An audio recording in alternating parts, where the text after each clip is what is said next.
ką tik tai mūsų laidelė Man ne dzin kėlėm klausimą apie tai, kad nebegalima buvo ramiai pravažiuoti mūsų.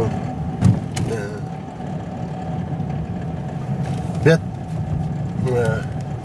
turbūt į kritiką visgi sureaguota ir jau asfaltas nugremžtas ir galbūt jau, tikimės, ne už kalnų,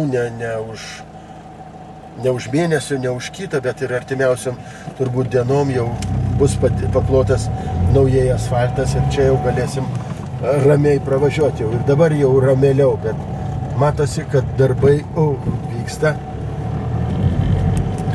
Ir mes tik tai džiaugiamės, kad mūsų laidelę O Man ne dzin skaitom vis tiek truputėlį,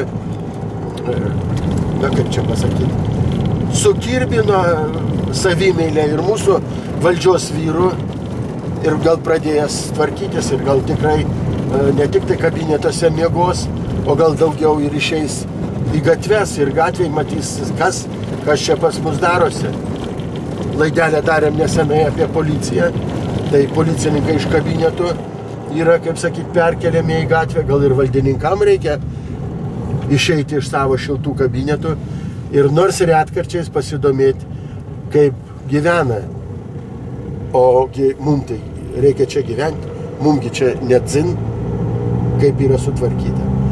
Ir šiandieną dar pratęsim mūsų kelionę ir jeigu matėm tokias absurdo, vėl gal ir užpyksit, absurdo tas kažkokias tai pėsčiųjų takelius, bet va tuoj privažiuosim prie turbūt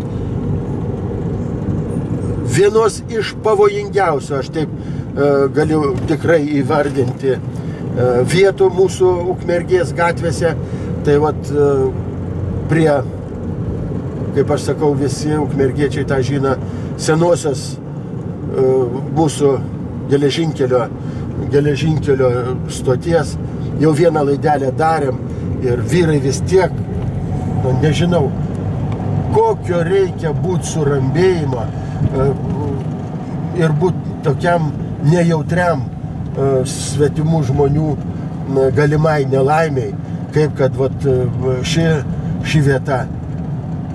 Jau mes vieną kartą rodėm, kalbėjom, vat šitą vietą skaitom, turbūt pavojingiausia vieta. Čia yra avarijų yra buvę ir vis tiek mes jos niekaip negalim sutvarkyti.